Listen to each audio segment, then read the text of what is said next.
Y el siguiente es uno que es de aquí de la casa, un trabajo que me pareció muy interesante. Es una propuesta, un artículo que se va a publicar en el Journal of Cosmology and Astroparticle, JCAP. Y bueno, de hecho creo que ya ha salido la Ya ha versión salido, sí, electrónica. ya ha salido. Se titula Un telescopio de materia oscura para sondear la banda de 60, perdón, de 6 a 60 gigahercios. Y es un artículo que lo firma un investigador de aquí, del Instituto de Astrofísica de Canarias, que se llama Javier de Miguel. Y por eso, bueno, pues me llamó la atención y lo quise sacar, aparte porque nos daba pie a hablar de estas cosas que siempre nos gustan, ¿no? De acciones y fotones oscuros y estas cosas que Francis nos podrá contar lo que son. Pero me llamó la atención porque yo no conozco a Javier, la verdad. Y bueno, este es un sitio grande, ¿no? A veces hay gente que no conoces. Mm. Entonces, cuando fui a buscar información, me di cuenta de que es un estudiante de doctorado. Y es un estudiante que trabaja, su supervisor se llama Roger Hoyland, que es un experto en técnicas de observaciones de radio. Y trabajan con José Alberto Rubiño en el experimento Quijote para medir el fondo cósmico de microondas. Y por eso me sorprendió mucho que publicara Javier este artículo que tiene una vertiente teórica muy fuerte y me impresionó mucho porque es único autor. Entonces, bueno, ya que un estudiante publica un artículo como único autor, un doctorando, pues es bastante impresionante, pero bueno, al leer el artículo me impresionó todavía más. No sé tu opinión, Francis, por Sí, la verdad es que el, sí, está muy bien trabajado el artículo. el bagaje teórico que muestra, además de su supervisor, insisto, de hecho creo que Roger es un ingeniero, o sea, de lo que sabe es de instrumentación de radio. Toda esta parte teórica, pues supongo que es cosecha de Javier de Miguel, y lo que hace es diseñar un experimento, se llama aloscopio, bueno, es una combinación de aloscopio y telescopio, pero bueno, ahora hablaremos de eso, que lo que pretende es detectar un tipo de partículas que podrían ser materia oscura en un cierto rango de masas, que son estas partículas tipo acción, que ya las hemos mencionado alguna vez, ¿verdad, Francis? Exactamente. Son el candidato más firme para muchísima gente para la materia oscura, ¿no? Aquí hay dos. Dentro del modelo estándar, lo que menos toca el modelo estándar, lo que casi es una predicción del modelo estándar, lo que pasa es que hay mucha gente a la que no le gusta eso. A mí sí me gusta decir que es una predicción del modelo estándar, ¿no? Es la acción. Lo que pasa es que ya no puede ser la acción QCD, tiene que ser una particular tipo de acción. ¿Eh? Y bueno, y este tipo de haloscopios también permite estudiar fotones oscuros.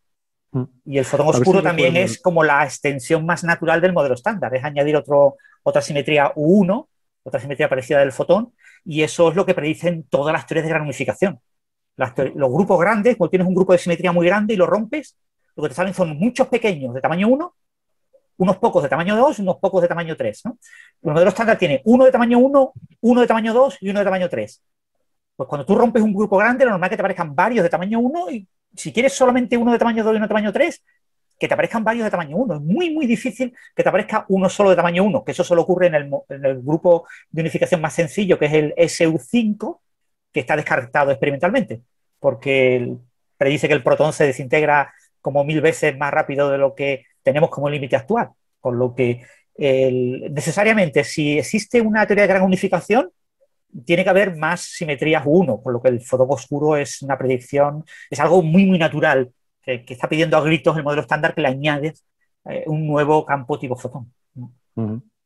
La predicción de la acción en el modelo estándar, si recuerdo bien cuando hemos hablado de esto, decías que era para corregir el problema este de la simetría CP de carga paridad, que en la interacción débil se viola, y entonces eso debería implicar también una violación en la interacción fuerte, pero no, la interacción fuerte no viola esa simetría CP, ¿no? Exactamente. No, observacionalmente eso daría una señal muy, muy clara, que sería un momento magnético anómalo del neutrón que no se ha observado, que los límites actuales están muy por debajo de lo que predice el modelo estándar.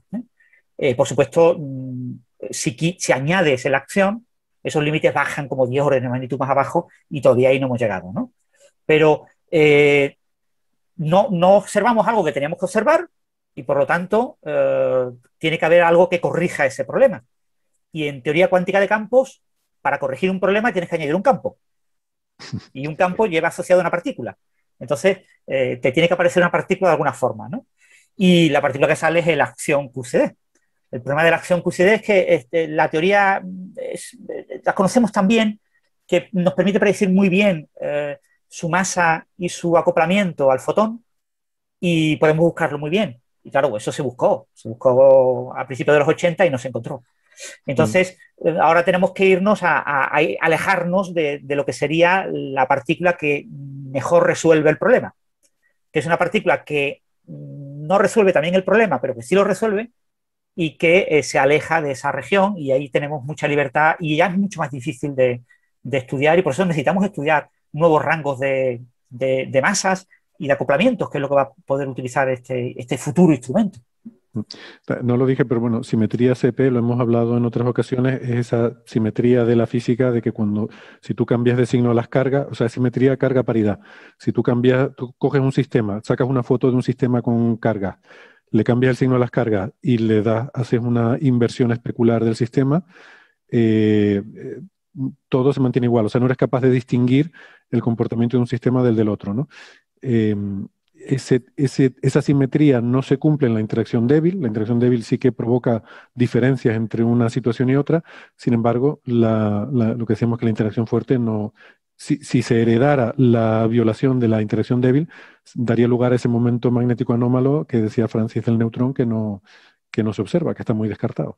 Sí. Y entonces, estas partículas tipo acción, o sea, ¿en qué se diferencia la partícula tipo acción de la acción QCD? ¿Solamente la masa y el acoplamiento al modelo estándar? Claro, tienes mayor libertad. O sea, la acción en la teoría QCD surge como una partícula de Majorana. Perdón, he dicho Majorana. Un bosón de Goldstone. O sea, esto es parecido al bosón de Higgs. Cuando tú tienes una simetría y se rompe la simetría, a baja energía tienes la simetría rota y te aparece un campo que se te expresa como una partícula. Si la simetría es una simetría global, como ocurre con la simetría CP fuerte, que es una simetría, digamos, que no cambia de un punto a otro del universo, sino que es una simetría asociada a la propia teoría. Las simetrías globales no gustan. De hecho, en teoría de cuerdas, una de las predicciones de las conjeturas del pantano es que no existen en la física las simetrías globales. Pero la simetría CP fuerte se comporta como una simetría global, ¿vale? Y esa simetría global, cuando se rompe, da lugar no a una partícula tipo bosón de Higgs, sino a una partícula tipo bosón de Goldstone. Los bosones de Goldstone, de manera natural, tienen una masa cero, pero se puede, por correcciones cuánticas, darle una masa muy pequeña. Entonces, son partículas tipo Higgs, pero de masa muy pequeña. A ver si te entiendo, porque cuando dices que en la teoría de cuerdas, en estas ideas del pantano, se predice que no hay simetrías globales, no entiendo bien eso. O sea, si hay una simetría como la simetría Gauge, por ejemplo. Las simetrías Gauge son simetrías locales. O sea, recordemos el electromagnetismo. En el electromagnetismo, tú coges la ecuación de Dirac para el electrón y te das cuenta de que lo que tú puedes medir observacionalmente son probabilidades, es decir, la amplitud de probabilidad al cuadrado. Por lo tanto, tus medidas observacionales son compatibles con una fase. El electrón podría tener una pequeña fase compleja. Esa fase compleja no es medible, por lo tanto puede ser arbitraria. Entonces tú tienes dos opciones. Una opción, fijar esa fase de manera global en todos los lugares del universo. Todos los electrones del universo tienen la misma fase. Eso tiene un problema, y es que si fijar esa fase por alguna razón fuera dinámica, es decir, si el resultado de qué ha ocurrido hubiera ocurrido por alguna razón física, hubiera sido imposible que todos los puntos del universo tuvieran la misma fase. Entonces lo que pide a gritos la teoría es que esa simetría sea local, que yo pueda ajustar la fase en cada punto del espacio-tiempo de manera diferente. Pero si yo puedo ajustar de manera diferente la fase en cada punto del espacio-tiempo, tengo que añadir un término que corrija la violación de la simetría. Y ese término es el electromagnetismo. Entonces, a partir de la ecuación de Dirac, yo deduzco, me aparece de manera natural el campo electromagnético. No lo tengo que meter. Por el hecho de que el electrón tenga carga, automáticamente me sale ese campo, que es un campo descrito por una simetría Gauge, una simetría local, asociada a la fase de la función de onda, entre comillas, ¿no? Entonces, es la manera en la que explicamos ahora mismo todas las interacciones gauge. Las interacciones gauge son simetrías locales. Vale, yo pensaba que la simetría gauge estaba... Nos estamos desviando un poco, perdón, pero ya aprovecho y te uso de profesor particular. Yo pensaba que las simetrías gauge eran como, por ejemplo, la del electromagnetismo, que tú tienes un potencial que puede tener una constante aditiva que no es relevante para... porque al final los campos, que es lo que tiene incidencia sobre la física, son el gradiente del potencial. Por lo tanto, cualquier constante que tú añadas al potencial, al hacer el gradiente, se anula. Y entonces hay infinitos potenciales, ¿no? Con diferentes constantes que tú puedes añadir, que son... Pensaba que eso era una simetría gauge. Claro, eso es una simetría gauge clásica, o sea, ese es el origen de la simetría gauge, pero si te fijas, en el caso del potencial eléctrico no lo ves porque lo que puedes añadir es una constante, solo tienes esa libertad. El cero de potencial tú lo puedes elegir, ¿no? Como el potencial gravitatorio, ¿no? Yo puedo calcular pues, la velocidad, cómo se acelera una piedra que cae, asumiendo pues, que el campo gravitatorio en el suelo es cero, y solo teniendo en cuenta la altura de la piedra sobre el suelo. Y eso me da un buen resultado. Pero si te fijas en el electromagnetismo, ¿qué pasa con la simetría gauge aplicada al potencial vector? Porque, claro, el campo magnético proviene de un rotacional de potencial vector. El campo eléctrico proviene de un gradiente del campo escalar. El campo escalar está, la simetría gauge implica un valor constante que puedo mover, pero en el caso del potencial vector yo puedo añadir un gradiente vector, de cualquier función. Un vector que tenga, que sea de tipo gradiente porque su rotacional va a ser cero. Entonces, al poder añadir eso, me da una libertad que ese campo que puedo añadir puede variar en cada punto del espacio. ¿Vale? Es una función genérica que puede variar.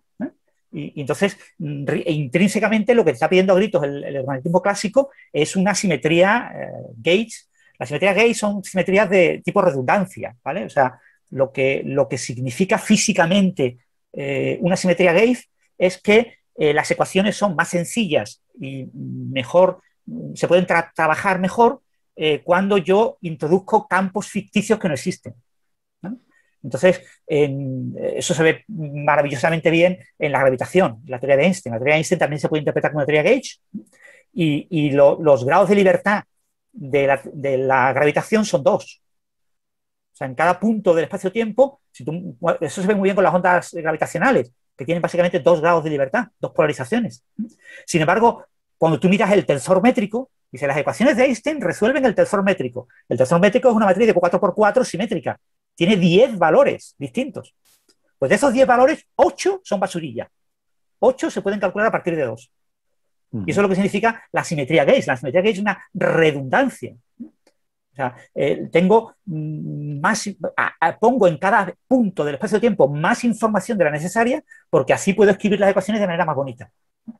Y en este caso, pues eso, lo que tú comentabas del electromagnetismo, en el electromagnetismo tengo la posibilidad de añadir un valor constante y un campo vectorial adecuado, ¿no? Y eso me da una libertad en cada punto del espacio-tiempo. Puedo cambiar en cada punto del espacio-tiempo el campo. Claro, de hecho, incluso el potencial eléctrico, yo puedo añadir una constante diferente en cada punto del espacio y sería local también. Porque luego... No puedes. En el caso del campo, cero. O sea, los campos eléctricos y magnéticos no existen, ¿vale? Pero en el caso del campo electromagnético ideal que se parezca a un campo eléctrico, no puedes cambiar la diferencia de potencial en cualquier punto. Claro, sí. Tiene que ser gradiente, tiene que ser cero, porque es lo que es el campo, sí. Bueno, pues volvemos a esto entonces, al artículo de Javier de Miguel. Sí, estábamos hablando exacto de las acciones, ¿no? Y las partículas de tipo acción. Estabas explicando. Exactamente. Sí, eso que este tipo de observatorio hoy en día ya lo que buscan siempre son partículas tipo acción. O sea, cuando de manera genérica yo digo acción, me estoy refiriendo a una ALP, a una Action Light Particle, ¿no? Porque ya no tiene sentido hablar de la acción QCD. O sea, está en gran parte descartado. O sea, si incluso se encontrara una partícula tipo acción en el rango de masa de QCD, su factor de acoplamiento al fotón sería, no recuerdo, pero muchos órdenes de magnitud más bajo del que predice la teoría. Entonces, lo mismo hay que corregirlo, hay que buscar algún mecanismo. Una vez que se descubra, ya veremos cómo tenemos que afinar las cosas, ¿no? Esto no siempre es fácil. Fijaros lo que ha pasado con la masa de los neutrinos. Todavía no tenemos ni idea del origen de la masa de los neutrinos en el modelo estándar. Sabemos que los neutrinos tienen masa, pero no sabemos por qué, o sea, no sabemos el mecanismo. Dice, sí, hay muchos mecanismos propuestos, ya, hay muchos, pero ¿cuál de ellos es el bueno? No lo sabemos. Pues con la partícula LP vamos a pasar eso. Una vez que la descubramos, nos encontraremos que habrá varios posibles mecanismos que expliquen sus propiedades en función de cuáles sean, y ahora habrá que tratar de ver cuál de ellos es bueno haciendo un estudio específico, haciendo física de acciones. Y este detector, al contrario de otros detectores de materia oscura que hemos mencionado, de detección directa, que lo que buscan es que la partícula golpee a un núcleo de materia, aquí es diferente. Aquí se trata de aprovechar el acoplamiento de esa partícula con el campo, en este caso con el campo magnético, que de hecho, esto hemos comentado alguna vez también de que ha habido algún intento de hacer observaciones astrofísicas porque una acción en un campo magnético puede acoplarse y producir un fotón.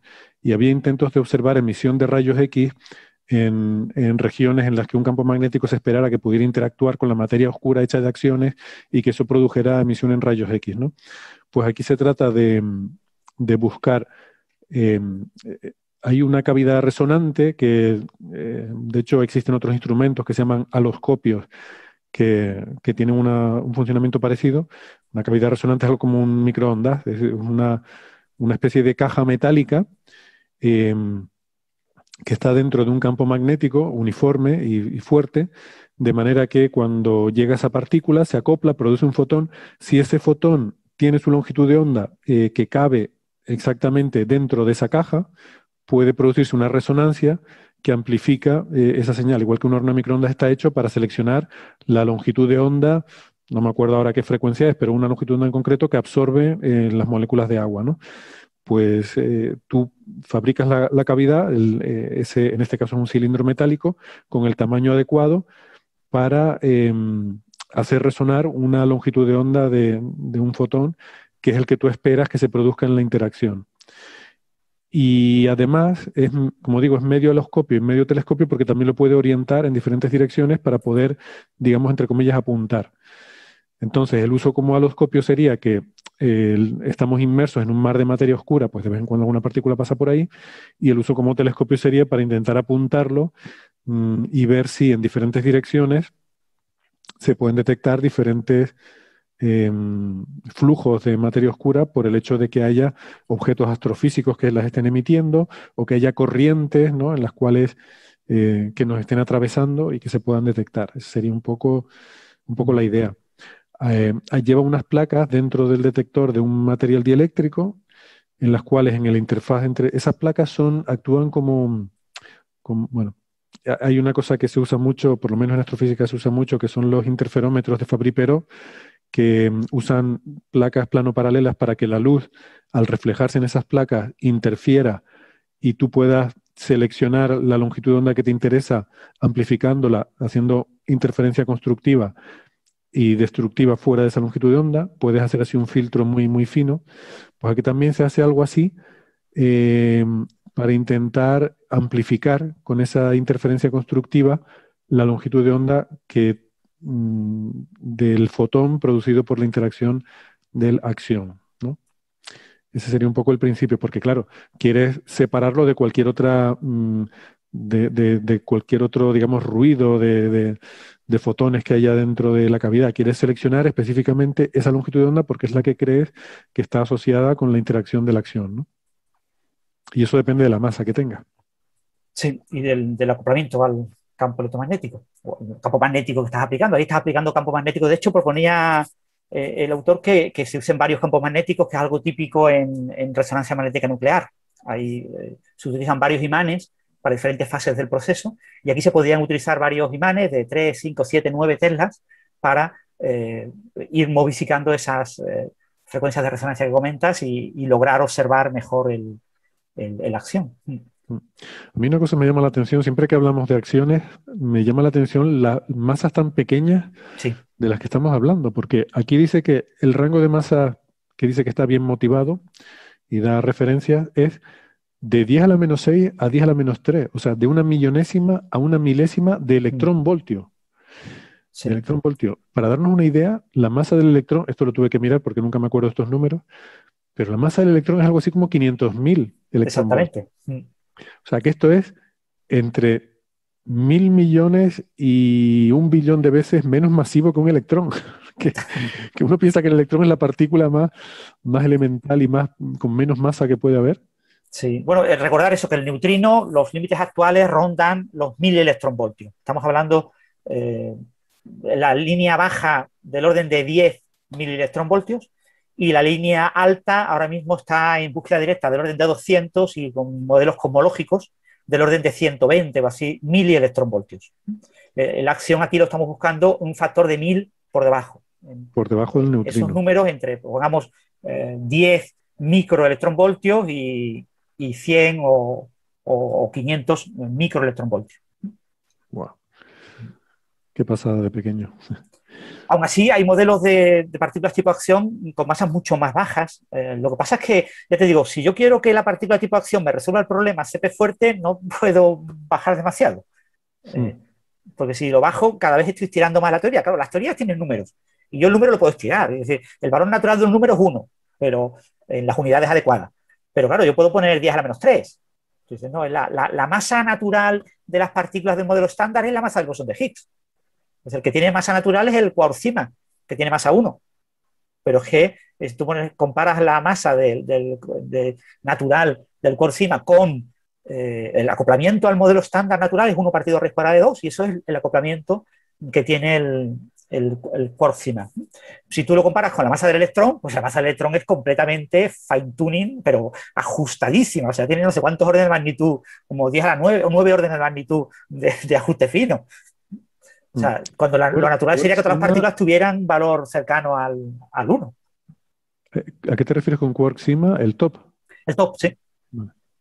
El quark top. El quark top tiene la escala natural de energía electrodébil, es la escala de energía a la que el vacío del campo de Higgs, digamos, cambia de propiedades, se congela, ¿no? Que tiene una transición de fase. No sabemos si es una transición de fase de primera fase, segunda fase o intermedia. Y eso ocurre más o menos cuando el universo tiene del orden de 1 nanosegundo, 10 nanosegundos, depende de los detalles. Entonces, el campo de Higgs, que tiene un vacío, cambia de vacío. Y al cambiar de vacío, el campo de Higgs, que no está acoplado en el vacío a alta energía al resto de las partículas, se acopla al resto de las partículas, ¿no? Se rompe la simetría. Y eso ocurre en escala de energía, ese nuevo vacío es del orden de 246 gigaelectronvoltios. Tiene decimales, conocemos como 2 o 3 decimales más. Entonces, el acoplamiento es esa energía de vacío, 246, partido raíz cuadrada de 2, y multiplicado por un número, que es el coeficiente de Yukawa. Entonces, el coeficiente de Yukawa, unidad, cuando haces esta cuenta, te da del orden de 172 o por ahí gigaelectronvoltios, que da la casualidad de que es la masa aproximadamente del quark cima, del quark top. El problema es que esta es la masa del polo. Como es un quark, los quarks es muy difícil calcular la masa. O sea, como yo puedo estimar la masa de un electrón, no puedo estimar la masa del quark cima. Entonces, para estimar la masa del quark cima tengo varios métodos y no todos dan el mismo resultado. Entonces, lo que predice la teoría de Higgs es una masa concreta, y estimar esa masa concreta es muy difícil. Entonces, todavía tenemos bastante incertidumbre, pero dentro de los márgenes de incertidumbre actuales es compatible la masa del quark top con la predicción 1, es decir, acoplamiento de Yukawa exactamente igual a 1. Y todas las demás partículas tienen a acoplamiento de Yukawa más pequeños que 1. Pues claro, tú dices, pues todas las partículas deben tener valores pues, de tipo 0,1, 0,01, pero que tengan 10 al menos 9 es una barbaridad, porque lo es ajustado, y eso no lo entendemos muy bien. Pero es así, o sea, observacionalmente es un hecho. El electrón tiene una masa extremadamente pequeña para la que nos gustaría que tuviera. Bien, bueno, pues no sé si quieres comentar algo más. A mí este paper, ya te digo, me impresionó mucho, sobre todo para un doctorando, Sí. ¿no? Así que... O sea, bueno, no sé si lo has comentado, creo que no lo has comentado, no sé si lo has comentado, que ha propuesto que se llame DALI, D-A-L-I, el nuevo instrumento, ¿no? Por Dwarf Photon and Action Light Particles Interferómetro, ¿no? El interferómetro para acciones y fotón oscuro. Porque en general casi todas las búsquedas de un fotón oscuro también plantean que se encuentre en un rango de masa parecido al de la acción, ¿vale? Los fotones oscuros se supone que son fotones con masa, y al tener masa, pues se supone que tienen que tener masa pequeña, porque si pesan mucho, los fotones oscuros acaban colapsando el universo, ¿no? Entonces, porque, claro, se supone que surge esa simetría U1 adicional al modelo estándar cuando se rompe la gran teoría unificada a escalas de energía anteriores a la inflación, ¿vale? O sea, estamos hablando de 10 a la 15, 10 a la 14 gigaelectronvoltios. Entonces, ahí surge esa rotura de la teoría de gran unificación, que se rompe en varias teorías, y en esa rotura es cuando se excita el campo inflatón. Entonces genera la inflación cósmica. Entonces, todo eso lo puedo conectar muy bien. Ahí ocurren varias cosas en esa época. La masa de los neutrinos, por ejemplo, podría aplicarse un mecanismo de balancín que hiciera que las componentes derechas de los neutrinos que no observamos se encontraran también en ese rango de masa, 10 a la 12, 10 a la 13 electronvoltios. O sea, ahí pueden ocurrir muchas cosas, ¿no? Y una de esas cosas es ese desacoplo de ese fotón oscuro que acaba conduciendo a una partícula que tiene masa desde momentos muy primitivos, desde momentos en los que estamos hablando pues, próximos a la inflación. Entonces, para que no tenga un gran efecto, su masa tiene que ser muy pequeña. Entonces, no tiene masa cero, pero tiene masa muy pequeña. Y por un mecanismo diferente al mecanismo de Higgs. Bueno, conviene quizás aclarar que todo esto que has estado comentando ahora, Francis, es especulativo. Todo es especulativo, claro. La inflación, con perdón, yo creo que no es demasiado especulativa, pero los detalles de la inflación son extremadamente especulativos. O sea, sí, gran unificación y... todo eso no sabemos si ha ocurrido o no. Eso es muy razonable y tan razonable que después de que se tuviera el modelo estándar, aproximadamente en 1973, pues en 3-4 años ya tenías modelos de gran unificación. En 1975 ya había modelos de gran unificación. Porque era algo tan razonable, tan natural, que era imposible que la naturaleza no siguiera ese camino. Por desgracia, estamos hablando de energías muy altas y el efecto a baja energía no lo hemos observado. Bien, pues nada, suerte con ese proyecto y seguiremos la pista.